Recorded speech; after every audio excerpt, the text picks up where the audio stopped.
ابو سفیان نے گھوڑا موڑا اور گھوڑے کو ایڑ لگا دی۔ چلتے چلتے خالد کے گھوڑے نے اپنے آپ ہی رخ بدل لیا۔ خالد بن ولید نے گھوڑے کو نہ روکا۔ وہ سمجھ گیا کہ گھوڑے نے پانی کی مشک پا لی ہے۔ کچھ دور جا کر گھوڑا نیچے اترنے لگا۔ خالد کو یہ مقام یاد آ گیا۔ جنگ احد کے بعد واپسی پر قریش نے کچھ دیر وہاں قیام کیا تھا۔ نیچے پانی کا خاصا ذخیرہ موجود تھا۔ گھوڑا بڑا تیزی سے گھاٹی اتر گیا اور پانی پر جا رکا۔ خالد بن ولید گھوڑے سے کود کر نیچے اترا اور دو زانو ہو کر چلو بھر بھر کر اپنے چہرے پر پانی پھینکنے لگا۔ ذرا سستانے کے لیے بھری سی ایک چٹان کے ساتھ بیٹھ گیا۔ اسے وہ وقت یاد آیا جب احد کے مارکے کے بعد اہل قریش واپس آئے تھے۔ انہوں نے مدینہ سے کچھ دور آ کر قیام کیا تھا۔ اس قیام کے دوران قریش کے سردار اس بحث میں الجھ گئے تھے کہ واپس مکہ پہنچا جائے یا مسلمانوں پر ایک اور حملہ کیا جائے۔ صفوان بن امیہ نے کہا تھا، ہم شکست کھا کر نہیں آئے۔ اگر تم یہ سمجھتے ہو کہ مسلمانوں کی حالت بہت بری ہے تو اپنی حالت دیکھو، ہماری حالت بھی اچھی نہیں ہے۔ اب مسلمانوں کے ساتھ اتنی جلدی لڑنے کا خطرہ مول نہیں لینا چاہیے، ہو سکتا ہے قسمت ہمارا ساتھ نہ دے۔ جب یہ بحث جاری تھی تو قریش کے کچھ آدمی دو مسافروں کو پکڑ کر سرداروں کے سامنے لے آئے۔ انہیں بتایا گیا کہ یہ دونوں آدمی جو اپنے آپ کو مسافر کہتے ہیں ہمارے خیموں کے ارد گرد گھوم پھر رہے تھے اور ہمارے 4-5 آدمیوں سے انہوں نے پوچھا کہ تم لوگ کہاں جا رہے ہو۔ ان دونوں نے ابو سفیان اور دوسرے سرداروں کے سامنے بھی یہی بیان دیے کہ وہ مسافر ہیں اور کسی جگہ کا نام لے کر کہا کہ وہ ادھر جا رہے ہیں۔ ابو سفیان کے حکم سے ان کے پھٹے پرانے کپڑے جو انہوں نے پہن رکھے تھے اتروائے گئے تو اندر سے خنجر اور تلواریں برآمد ہوئی۔ ان سے پوچھا گیا کہ تم نے یہ ہتھیار چھپا کر کیوں رکھے ہوئے ہیں؟ خالد بن ولید کی نظر بہت تیز تھی۔ اسے شک ہوا کہ یہ مسلمانوں کے جاسوس ہیں۔ ان دونوں کو قریش کی فوج کے سامنے کھڑا کر دیا گیا اور پوچھا گیا کہ انہیں کوئی پہچانتا ہے۔ 2-3 آوازیں آئیں کہ ہم انہیں پہچانتے ہیں، یہ یثرب کے رہنے والے ہیں۔ قریش کے ایک آدمی نے اٹھ کر کہا، اس کو میں اچھی طرح جانتا ہوں، اسے میں نے اپنے خلاف لڑتے ہوئے دیکھا تھا۔ ابو سفیان نے ان دونوں سے کہا، تم اپنی زبان سے کہہ دو کہ تم محمد کے جاسوس ہو اور جاؤ، میں تمہاری جان بخشی کرتا ہوں۔ دونوں میں سے ایک نے اعتراف کر لیا۔ ابو سفیان نے کہا، جاؤ، ہم نے تمہیں معاف کیا۔ دونوں جو واقعی مسلمانوں کے بھیجے ہوئے جاسوس تھے اور قریش کے عزائم معلوم کرنے آئے تھے، ہنسی خوشی اپنے اونٹوں کی طرف چل پڑے۔ ابو سفیان کے اشارے پر کئی ایک تیر اندازوں نے کمانوں میں تیر ڈالے اور پیچھے سے ان دونوں مسلمانوں پر چلا دیے۔ دونوں کئی تیر اپنے جسم میں لے کر گرے، پھر اٹھ نہ سکے۔ ابو سفیان نے اپنے قریب کھڑے سرداروں سے کہا، کیا تم اس کا مطلب سمجھتے ہو؟ جاسوس بھیجنے کا مطلب یہ ہے کہ مسلمان ہارے نہیں، وہ ابھی یا کچھ ہی عرصے کے بعد ہم پر حملہ کرنے کا ارادہ رکھتے ہیں۔ فوراً مکے کو کوچ کرو اور اگلی جنگ کی تیاری کرو۔ اگلے روز رسول اکرم صلی اللہ علیہ وسلم کو کسی نے آ کر بتایا کہ اہل قریش نے جہاں پڑاؤ کیا تھا وہاں اپنے دونوں جاسوسوں کی لاشیں پڑی ہیں اور اہل قریش مکہ کو روانہ ہو گئے ہیں۔ خالد بن ولید نے یہ پہلی جنگ لڑی تھی، لیکن وہ سمجھتا تھا کہ وہ مسلمانوں کو شکست نہیں دے سکا ہے۔ آج 4 برس کے بعد وہ اس سوچ میں غرق تھا کہ مسلمانوں کی یہ طاقت عام انسانوں کی طاقت نہیں تھی، کوئی راز ہے جسے وہ ابھی تک نہیں پا سکا۔ اسے اہل قریش کی کچھ خامیاں یاد آنے لگیں، کچھ باتیں اور کچھ اعمال اسے اچھے نہیں لگ رہے تھے۔ اسے یہودیوں کی 2 بڑی خوبصورت عورتیں بھی یاد آئیں جو اہل قریش کے سواروں میں گھل مل گئیں۔ وہ جانتا تھا کہ یہودی اپنے نسوانی حسن کے جادو سے اہل قریش پر چھا جانے کی اور انہیں مسلمانوں کے خلاف استعمال کرنے کی کوشش کر رہے ہیں۔ یہ طریقہ اسے پسند نہ تھا، لیکن ان میں سے ایک عورت ایک روز خالد سے ملی تو خالد نے محسوس کیا کہ یہ عورت جو کچھ کہہ رہی ہے اس میں عقل و دانش ہے۔ اس عورت کے حسن و جوانی کا اپنا ایک اثر تھا، لیکن طلسم جو اس کی زبان میں تھا اس کا اثر خالد نے بھی محسوس کیا۔ کچھ دیر تک یہ عورت خالد کے خیالوں پر چھائی رہی۔ اس کا گھوڑا ہنہنایا تو خالد جیسے خواب سے بیدار ہو گیا۔ وہ تیزی سے اٹھا، گھوڑے پر سوار ہوا اور پھر مدینہ کے راستے پر ہو لیا۔ ولید کا بیٹا خالد شہزادہ تھا، عیش و عشرت کا بھی دل دادا تھا، لیکن فن حرب و ضرب کا جنون ایسا تھا کہ عیش و عشرت کو اس جنون پر حاوی نہیں ہونے دیتا تھا۔ مدینہ کی طرف جاتے ہوئے اسے وہ حسین و جمیل یہودن یاد آئی جس کا نام یوحاوا تھا۔ اس نے اس یہودن کو ذہن سے نکال دیا، لیکن یوحاوا رنگ برنگی تتلی بن کر اس کے ذہن میں اڑتی رہی۔ خالد اسے ذہن سے نہ نکال سکے۔ خالد کے ذہن میں اڑتی ہوئی اس تتلی کے رنگ پھیکے پڑنے لگے، پھر تمام رنگ مل کر سرخ ہو گئے، خون جیسے سرخ۔ یہ ایک بھیانک یاد تھی۔ خالد نے اسے ذہن سے اگل دینے کی بہت کوشش کی، لیکن تتلی جو زہریلی بھیڑ بن گئی تھی اس کے ذہن سے نہ نکلی۔ یہ مارکہ احد کے 3-4 ماہ بعد کا ایک واقعہ تھا۔ یہ ایک سازش تھی جس میں وہ شریک تھا، لیکن وہ قبیلہ قریش کا ایک بڑا ہی اہم فرد تھا۔ مسلمانوں کے خلاف کسی سازش میں شریک نہ ہونے کے باوجود وہ دعویٰ نہیں کر سکتا تھا کہ وہ اس میں شریک نہ تھا۔ مارکہ احد میں زخمی ہونے والے بعض اہل قریش کے زخم ابھی ٹھیک نہیں ہوئے تھے کہ ایک روز خالد کو خبر ملی کہ مدینے سے 6 مسلمان تبلیغ اسلام کے لیے رجی کی طرف جا رہے تھے کہ افان سے تھوڑی دور ایک غیر مسلم قبیلے نے انہیں روک لیا اور ان میں سے 2 کو مکہ لایا گیا اور انہیں نیلام کیا جا رہا ہے۔ خالد دوڑتا ہوا وہاں گیا۔ وہ 2 مسلمان خبیب بن عدی اور زید بن دثنہ تھے۔ خالد دونوں کو جانتا پہچانتا تھا، وہ اسی کے قبیلے کے افراد ہوا کرتے تھے۔ انہوں نے اسلام قبول کر لیا تھا۔ ان میں حب رسول صلی اللہ علیہ وسلم کا یہ عالم تھا کہ رسول خدا پر جانیں قربان کرنے کو تیار رہتے تھے۔ رسول خدا صلی اللہ علیہ وسلم انہیں بہت عزیز رکھتے تھے۔ خالد نے دیکھا کہ انہیں ایک چبوترے پر کھڑا کر دیا گیا تھا اور ارد گرد اہل قریش کا ہجوم تھا۔ ایک غیر مسلم قبیلے کے 4 افراد ان کے پاس کھڑے تھے، دونوں کے ہاتھ رسیوں سے بندھے ہوئے تھے۔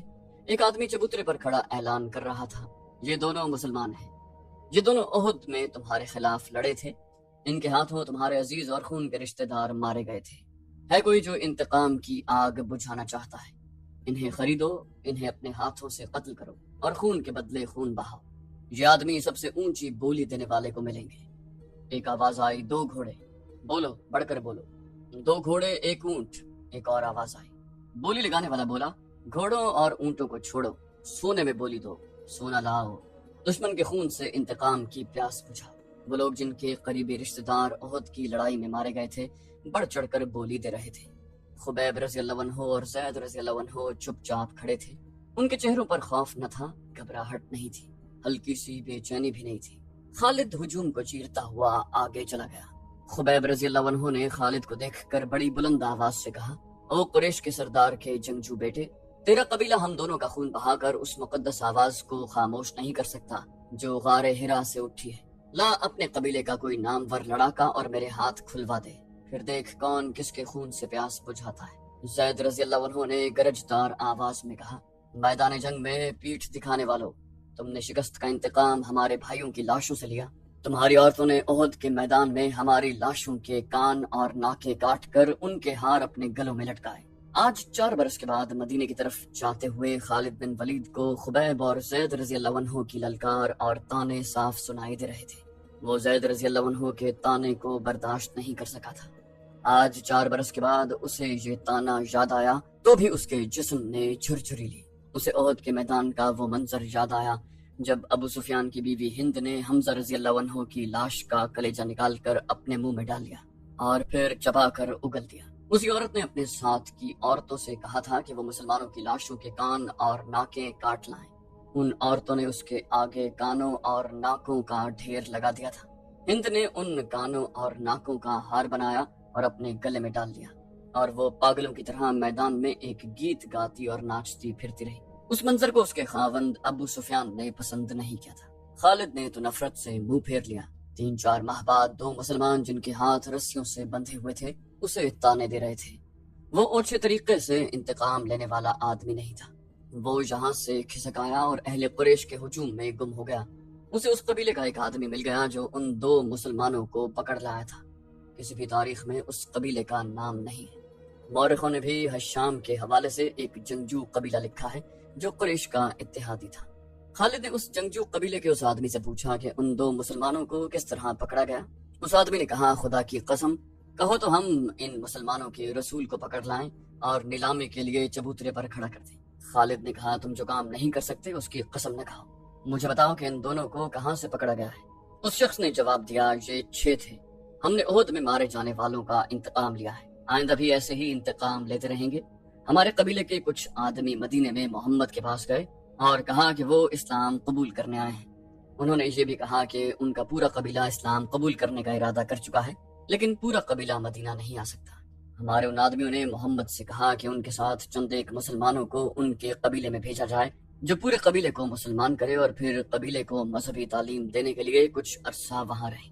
ہمارے وہ آدمی جب واپس آئے تو ان کے ساتھ 6 مسلمان تھے۔ ادھر ہمارے سردار شارجہ بن مغیث نے 100 آدمیوں کو رجی کے مقام پر بھیج دیا۔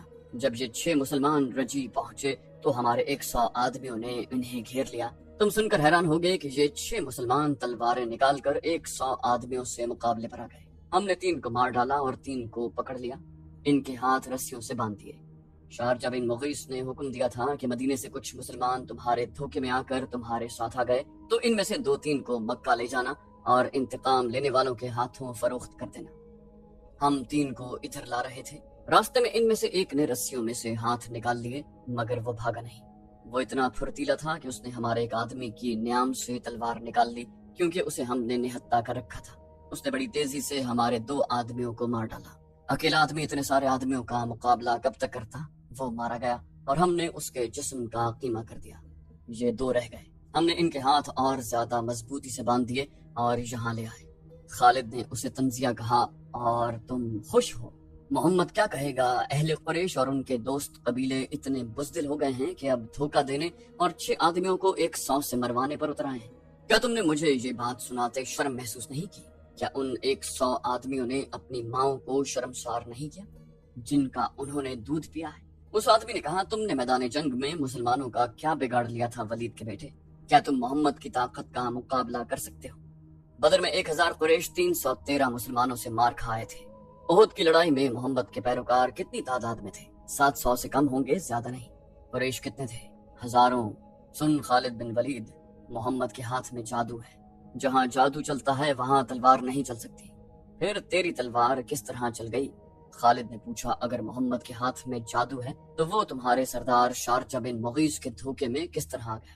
اس کے 4 آدمیوں کو کس طرح مار ڈالا؟ ان 2 کو محمد کا جادو آزاد کیوں نہیں کروا دیتا؟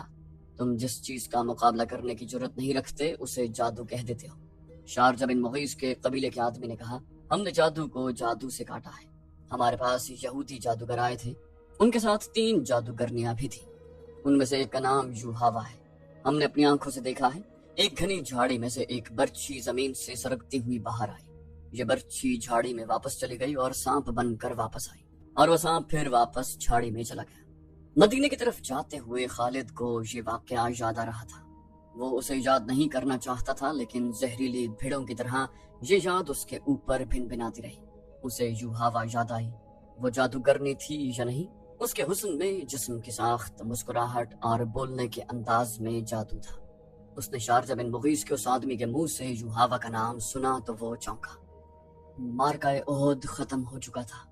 میدان جنگ کی ہولناکی میں سے ہند کی بلند اور مترنم آواز سنائی تھی۔ مورخ ابن ہشام کے مطابق اس نے ترنم سے جو نغمہ گایا اس کے الفاظ کچھ اس طرح تھے، ہم نے بدر کے مارکے کا حساب برابر کر لیا، ایک خوریز مارکے کے بدلے ہم نے ایک خوریز مارکا لڑ لیا۔ اتبا کا غم میری برداشت سے باہر تھا، اتبا میرا باپ تھا، مجھے چچا کا بھی غم تھا، اپنے بیٹے کا بھی غم تھا۔ اب میرا سینہ ٹھنڈا ہو گیا ہے، میں نے اپنی قسم پوری کر لی ہے، وحشی نے میرے دل کے درد کا مداوا کر دیا ہے، میں عمر بھر وحشی کی احسان مند رہوں گی، اس وقت تک جب تک میری ہڈیاں قبر کی مٹی میں مل کر مٹی نہیں ہو جاتی۔ ابو سفیان اس بھیانک منظر کو برداشت نہ کر سکا تھا، وہ پہلے ہی منہ پھیر کر جا چکا تھا۔ اس نے اپنے 2 ساتھیوں سے کہا کہ اسے یقین نہیں آ رہا کہ محمد زندہ ہے۔ خالد بن ولید نے دور سے کسی اور کو دیکھ کر محمد سمجھ لیا ہوگا۔ کسی نے ابو سفیان سے کہا۔ ابو سفیان یہ کہہ کر کہ وہ اپنی آنکھوں سے دیکھ کر آیا ہے، اس تنگ درے کی طرف چلا گیا جہاں سے خالد بن ولید اپنے سواروں کو واپس لایا تھا۔ وہ ایسی جگہ کھڑا ہوا جہاں سے اسے مسلمان بیٹھے ہوئے نظر آ رہے تھے۔ ابو سفیان نے بلند آواز سے کہا، محمد کے پیروکاروں، کیا تم میں محمد زندہ ہے؟ رسول کریم صلی اللہ علیہ وسلم نے آواز سنی تو اپنے ارد گرد بیٹھے ہوئے مسلمانوں کو اشارہ کیا کہ وہ خاموش رہیں۔ ابو سفیان نے اپنا سوال اور زیادہ بلند آواز سے دہرایا، اب بھی اسے کوئی جواب نہ ملا۔ ابو سفیان نے بلند آواز سے پوچھا، کیا ابو بکر تم میں موجود ہے؟ اب بھی اسے کوئی جواب نہ ملا۔ 3 بار پوچھنے کے باوجود بھی مسلمان خاموش رہے۔ ابو سفیان نے پوچھا، کیا عمر زندہ ہے؟ اب کے بھی مسلمانوں نے خاموشی اختیار کیے رکھی۔ ابو سفیان نے گھوڑے کو دوڑایا، اس نے نیچے دیکھا، قریش کے بہت سے آدمی رسول اکرم صلی اللہ علیہ وسلم کے متعلق صحیح خبر سننے کو بیتاب تھے۔ ابو سفیان نے چلا کر کہا، اے اہل قریش، محمد مر چکا ہے، ابو بکر اور عمر بھی زندہ نہیں، اب مسلمان تمہارے سائے سے بھی ڈریں گے، خوشیاں مناؤ، ناچو۔ اہل قریش ناچنے اور ہلڑ مچانے لگے، لیکن گرجتی ہوئی ایک آواز نے انہیں خاموش کر دیا، اے خدا کے دشمن، درے کی بلندی سے حضرت عمر رضی اللہ عنہ کی آواز گونجی، اتنا جھوٹ نہ بول، وہ تینوں زندہ ہیں جن کے نام لے کر تو انہیں مردہ کہہ رہا ہے۔ حضرت عمر بن الخطاب کی آواز جواب میں گرجی، اپنے قبیلے کو دھوکہ مت دے، تجھے تیرے گناہوں کی سزا دینے کے لیے ہم سب زندہ ہیں۔ ابو سفیان نے تنزیہ پہ کہا لگایا اور بلند آواز سے بولا، ابن الخطاب، تیرا خدا تجھے ہم سے محفوظ رکھے، کیا تو اب بھی ہمیں سزا دینے کی بات کر رہا ہے؟ کیا تو یقین سے کہتا ہے کہ محمد زندہ ہے؟ حضرت عمر بن الخطاب کی آواز جواب میں گرجی، اللہ کی قسم ہمارے نبی علیہ السلام زندہ ہیں، اللہ کے رسول تمہارا ایک ایک لفظ سن رہے ہیں۔ عربوں میں رواج تھا کہ ایک معرکہ ختم ہونے کے بعد دونوں فریقوں کے سردار یا سالار ایک دوسرے پر تانوں اور پھتیوں کے تیر برسایا کرتے۔ ابو سفیان اسی دستور کے مطابق دور کھڑا حضرت عمر رضی اللہ عنہ سے ہم کلام تھا۔ ابو سفیان نے کہا، تم حبل اور عزا کی عظمت کو نہیں جانتے۔ حضرت عمر رضی اللہ عنہ نے رسول اکرم صلی اللہ علیہ وسلم کی طرف دیکھا۔ آپ علیہ السلام اونچا بول نہیں سکتے تھے۔ آپ نے حضرت عمر کو بتایا کہ وہ ابو سفیان کو کیا جواب دے۔ حضرت عمر رضی اللہ عنہ نے بلند آواز سے کہا، او باطل کے پجاری، اللہ کی عظمت کو پہچان جو سب سے بڑا اور سب سے زیادہ طاقت والا ہے۔ ابو سفیان نے کہا، ہمارے پاس حبل جیسا دیوتا اور عزا جیسی دیوی ہے، کیا تمہارے پاس کوئی ایسا دیوتا یا دیوی ہے؟ رسول کریم صلی اللہ علیہ وسلم نے حضرت عمر رضی اللہ عنہ کی زبان سے کہلوایا، ہمارے پاس اللہ ہے۔ پھر بلند آواز سے کہا، تمہارا خدا کوئی نہیں، جنگ کا فیصلہ ہو چکا تھا۔ ابو سفیان نے کہا، تم نے بدر میں فتح پائی تھی، ہم نے اس پہاڑی کے دامن میں تم سے انتقام لے لیا، اگلے سال ہم تمہیں بدر کے میدان میں ہی مقابلے کے لیے للکاریں گے۔ حضرت عمر نے رسول اللہ صلی اللہ علیہ وسلم کے الفاظ بلند آواز سے دہرائے، انشاءاللہ اب تمہارے ساتھ ہماری ملاقات بدر کے میدان میں ہی ہوگی۔ ابو سفیان نے گھوڑا موڑا، گھوڑا 2 قدم ہی چلا ہوگا کہ اس نے گھوڑے کو روک دیا۔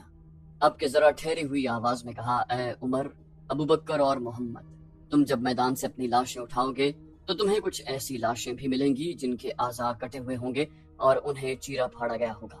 خدا کی قسم میں نے کسی کو ایسا کرنے کا حکم نہیں دیا تھا، اور میں نے تمہاری لاشوں کے ساتھ یہ سلوک بالکل بھی پسند نہیں کیا۔ اگر اس کا الزام مجھ پر عائد کرو گے تو میں اسے اپنی توہین سمجھوں گا۔